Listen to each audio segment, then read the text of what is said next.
বিপুল সংখ্যা গরিষ্ঠতা নিয়ে বিএনপি সরকার গঠনের পর এই প্রথম ঈদ উল ফিতর উদযাপন হচ্ছে এবং সেই উপলক্ষে মাননীয় প্রধানমন্ত্রী জনাব তারেক রহমান এই ঈদগাহ ময়দানে ঈদের নামাজ আদায়ের সম্মতি জ্ঞাপন করেছেন এবং দীর্ঘদিন পর জাতি মহামান্য রাষ্ট্রপতির সাথে একজন পুরুষ প্রধানমন্ত্রী হিসাবে এই ঈদে একসঙ্গে দুইজন ভিভিআইপিকে নামাজ পড়ার জন্য দেখবেন এবং যে সমস্ত মুসল্লিরা এখানে উপস্থিত থাকবেন তারা তাদের সঙ্গে সাক্ষাৎ করতে পারবেন এবং দেখতে পারবেন।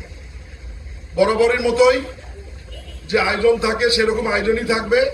ইতিমধ্যেই প্রশাসক মহোদয় বলেছেন এর বাইরেও একটা মেডিকেল টিম এখানে থাকবে, অজুর ব্যবস্থা থাকবে, ভদ্র মহিলাদের জন্য মুসল্লিদের জন্য আলাদা ব্যবস্থা থাকবে, সাধারণ মুসল্লিদের জন্য আলাদা ব্যবস্থা থাকবে, পুরুষ এবং মহিলা মিলে সহ কম বেশি প্রায় 40,000 মুসল্লিদের এখানে নামাজের ব্যবস্থা থাকবে।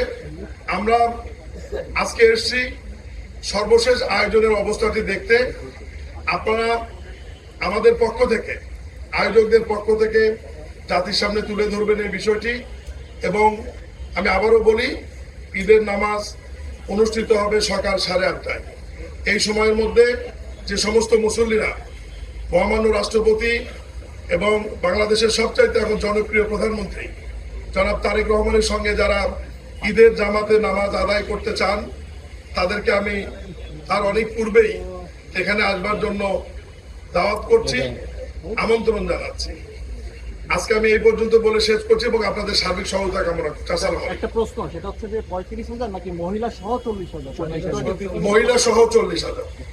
মাননীয় প্রতিমন্ত্রী, এবার তো বৃষ্টির একটা সম্ভাবনা আছে, তো এখানে কি আমাদের বিভাগীয় কমিশনের নেতৃত্বে একটি কমিটি রয়েছে, একটু পরে ওনারা বসবেন আবহাওয়া অধিদপ্তরের কর্মকর্তা সহ বৃষ্টির সার্বিক পরিস্থিতি এবং আবহাওয়ার পরিস্থিতি নিয়ে ওনারা বৈঠক করে যদি অতিরিক্ত বৃষ্টি হয়, নামাজ পড়ার মতো পরিস্থিতি যদি না থাকে, সেই ক্ষেত্রে পরবর্তী এই নামাজটি কোথায় হবে বা করণীয় কি, এটা আপনাদেরকে বিভাগীয় কমিশনার মিটিং শেষে উনি ব্রিফ করবেন, এটা পরবর্তীতে বিভাগীয় কমিশনার সাহেব